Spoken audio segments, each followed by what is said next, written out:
আদা রসুন পেস্ট, এর মধ্যে দিয়ে দেবো শুকনো লঙ্কা। আদা রসুন শুকনো লঙ্কা বেটে নেবো।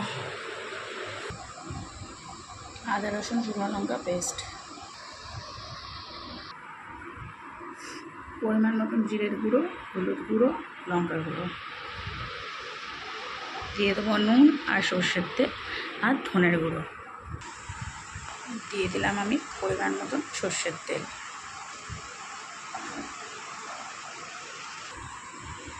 দিয়ে দিলাম ধনের গুঁড়ো, কুচনো করা টমেটো দিয়ে দিলাম, দিয়ে দিলাম আমি টক দই। তাহলে আমার সমস্ত মশলা পড়ে গেছে। এবার আমি দিয়ে দেবো এই আদা রসুন বাটা পুরো পেস্টটা। মাংসটা এবার ভালো করে মাখিয়ে নিতে হবে। এটা পুরো হান্ডি মাটন হবে হাঁড়ির মধ্যে, তাই এইটাই এখন ম্যারিনেট করে আমি 4-5 ঘন্টা রেখে দেবো। এতে কিন্তু আমি পেঁয়াজটা দিলাম না, পেঁয়াজটা আমি যখন হাঁড়িতে দেবো তখন একেবারে পেঁয়াজটা মাখিয়ে নিয়ে দিয়ে দেবো। সমস্ত মশলা, টক দই, টমেটো, নুন, সর্ষের তেল, হলুদ, লঙ্কার গুঁড়ো, জিরের গুঁড়ো, ধনের গুঁড়ো, দেখো ভালো করে মাখানো হয়নি, এখনও টক দই উঠছে। ভালো করে মাখিয়ে নিতে হবে যাতে প্রত্যেক কটা মাংসর মধ্যে মশলাটা ঢোকে। মাংসটা মাখিয়ে রাখলে খুব তাড়াতাড়ি সেদ্ধও হবে।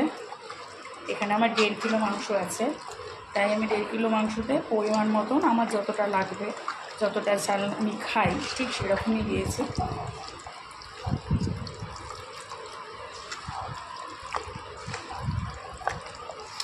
সব পড়ে গেছে, শুধু পেঁয়াজটা পরে রান্নার সময় করবে। অনেকে অনেক রকমভাবে করে, পেঁয়াজটা দিয়ে মাখায়, আমি পেঁয়াজটা পরে দেবো।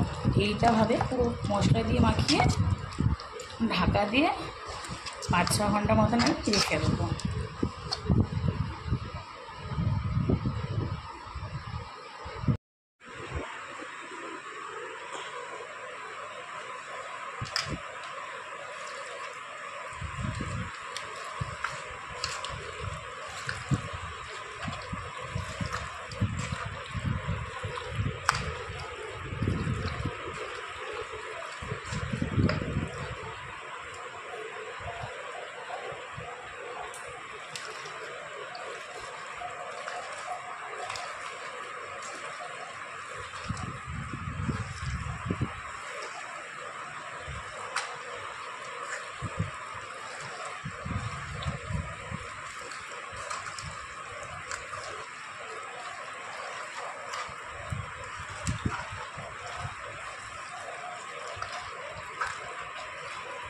বড় বড় সাইজের আলু কেটে নিয়েছি। আলুটা কিন্তু আমি এরকম বড় বড় করে আলু কেটে নিয়েছি। দেখো আলুটা ভাজছি, এরকম লাল লাল করে আলুটা ভেজে নিচ্ছি।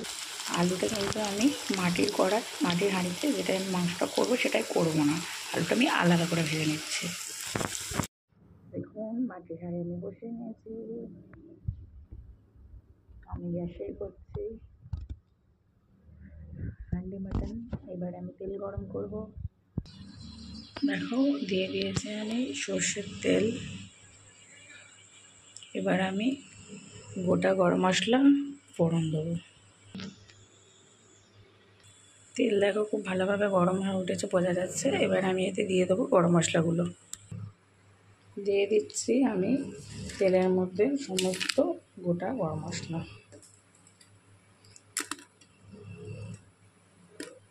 গোটা গরম মশলা দিয়ে এবার আমি রান্নাটা করব। গ্যাসে করছি, গ্যাসের ফ্লেমটা থাকবে একদম এরকম লো, গ্যাসের ফ্লেমটা থাকবে একদম এরকম লো। গরম মশলা দিয়ে দিয়েছি। গরম মশলাটা ভালো করে এখন একটু গরম মশলার স্মেলটা চলে আসলে আমি মাখানো মাংসটা দিয়ে দেবো।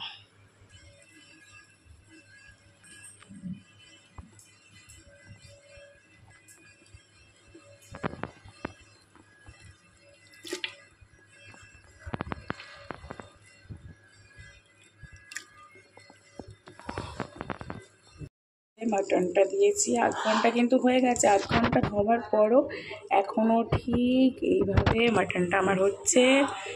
মাটনটা মিনিমাম আমার টাইম লাগবে 1.5 ঘন্টা, কারণ মাটনটা তো আমার ঠিক এই সিমে চলছে। মাটনটা দারুণ খেতে হবে মনে হচ্ছে। আবার একটু পর আসছি, পুরো 1.5 ঘন্টার মাটনের ভিডিও দেখানো তো সম্ভব নয়, আমি আবার আসছি একটু পরে। দেখো মাংস এখনও কষানো হচ্ছে, গ্যাসটা একদম সিম করা।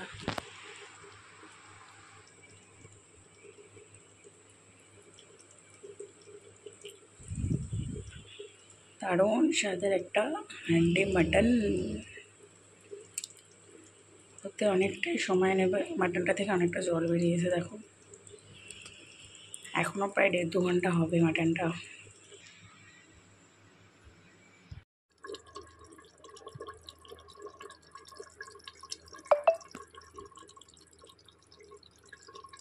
দারুণ গন্ধ বেরোচ্ছে, অনেকটা জল বেরিয়েছে।